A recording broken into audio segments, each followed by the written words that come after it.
like to invite George Bass up to share some reflections on the ministry that he has. I just want to start off with one thing, and I don't want to get into preaching at all, because that's not why I'm up here, but I want to tell you about the fact that I decided at the Titans football game,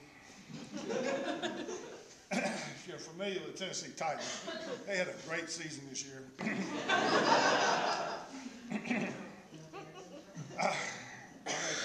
They really played a pretty good ball game against the Colts until the last 1 minute and 34 seconds. And the interesting thing about that particular moment in time was, the Titans got the ball. The score was 20-20. It was 1:34 left in the game, and everybody said, "We got it. We'll just go right down here, and we'll kick that ball, and we'll win this ball game."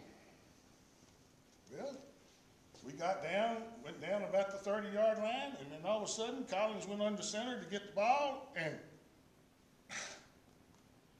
dropped the ball. Colts recovered. Colts drive down. 3 seconds left in the game. They kick a field goal. We lose. Can't believe it. Of course, UT also. They can sing a similar kind of song. Guys, what I wanted to tell you about, though, is keep an eye on the ball. What happened was that center took for granted that he could snap that ball and that the quarterback's going to get the ball. He just took that for granted, and he took his eye off the ball. And you've been watching, if you're watching in football, you'll see receivers miss passes. What happens? They're pros. These guys are making $300,000 a game or something. What happened? They took the eye off the ball. So I want to tell you a little story about George Bass taking his eye off the ball. In fact, the Lord just kicked me in the butt one Friday night, 1977, right outside in Burshpa Springs at a campfire. We've been doing great, man. We've been having lots of fun. 75, we started. In 76, we had a great year. And we just had more fun. We said, well, let's do it again next year. And so we did. And I was having a blast leading, directing. Oh, man. I was in charge.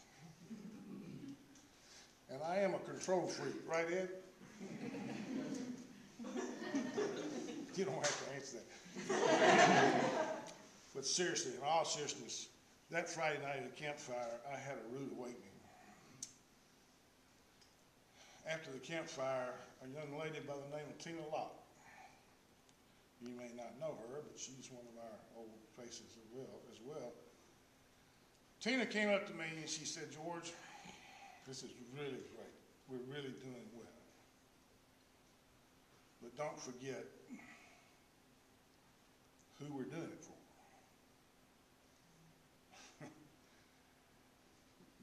You need to stop taking the glory, George, and you need to give God the glory." I said, wow.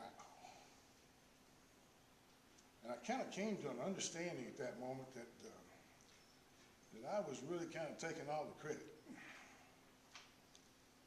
And that all of a sudden, what was happening was it was about me and not about him. And I really had that cold chill. And I decided right there in 1977 that I would turn it over. Turn it over to the Lord. But I want to keep my eye on the ball. I don't want to lose sight. You see, that's what was happening. I lost sight of what we were there for. I let old George Bass's ego get in the way. I wasn't there for the right reason. I took my eye off the ball. So I guess if I could say anything about the past, is I really believe we made 35 years, if you will, by people keeping their eye on the ball. That we really keep focusing on why we're here, and we keep doing the things that we need to do to make sure that we're here for the right reason. I want to tell you that I don't know whether, Ed, you get this kind of complaints or not. I got a lot of complaints about we're not doing enough work. Or what do you mean? We came up here, we cutting grass? What is this? The work's not meaningful. What is that all about? We've got to keep our eye on the ball, because the reason we're here is to provide a classroom for young people to learn to be disciples and to be servants. It's a classroom of putting our faith into action. The work is nothing but a vehicle. Oh, sure, we want to meet needs. Don't misunderstand. But that's the vehicle by which that we teach young disciples. And by the way, old disciples too. John Carney. If John Carney can learn to be a disciple, baby, let me tell you. We've had a lot of those moments through the years, and I would tell you that we're sitting here at Camp Cumberland Pines that used to be, by the way, named Mountain Brook. In 1978, we were faced having to leave Worshipful because they stopped giving us free rent, which made me very angry. Of course, they didn't ask my opinion. But we had to leave Worshipful because of the rape. And I really believe that that day, that afternoon, that I was driving down Highway 56 and there was a sign out there that said Camp Mountain Brook. And I said, well, I wonder what that is. So I said, well, I'll take a road down and look at it. Went in, wasn't much going on. I saw a guy standing over there by the lodge, and I came up to him and I said, hey, let me tell you who I am, and are you interested in renting this place? I had no idea what it was. I do know one thing, that when I pulled in that gate and I came up that drive, I know the Lord spoke to me and said, this is where Mountaintop needs to be.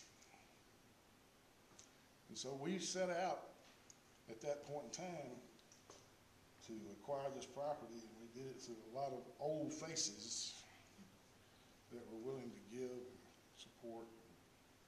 Here we are. This used to be a chicken barn. We used to feed chickens in here. They turned it into a mess hall. And boy, it was a mess. And I don't know why we didn't get people killed here. But it's now a place that is so special, and the staff has done such a fabulous job of bringing this to a place of spiritual growth and just happiness and joy and service. I praise the Lord for you. And I want you to know that you can never take for granted that the Lord's not speaking to you. And you never know when he's going to speak. And you never know what you need to be ready to respond. And that's because if you don't take your eye off the ball, you're okay. Make sure you know why we're here. The future is bright because there's love here. Specifically, we had over 2,200 campers of all ages that participated in our programs from 108 different churches, reaching out to over 460 families in our service area through 38 staff members. There were 161 brand new families that were served, and 165 children participated in our day camp program. From Matthew chapter 5, verses 13 through 16. You are the salt of the earth, but if salt loses its saltiness, how can it be made salty again? It is no longer good for anything except to be thrown out and trampled by men. You are the light of the world. A A city on a hill cannot be hidden. Neither do people light a lamp and put it under a bowl. Instead, they put it on its stand, and it gives light to everyone in the house. In the same way, let your light shine before men, that they may see your good deeds and praise your Father in heaven. Our call and our mission is to be the salt and light for the world, so that we can restore heart, mind, soul, and home. Does that sound familiar? Restore home, meet physical needs. Restore heart, meeting emotional needs. Restoring the soul, meeting spiritual needs. Restoring the mind, meeting social needs. Matthew 5:13 is our call to action.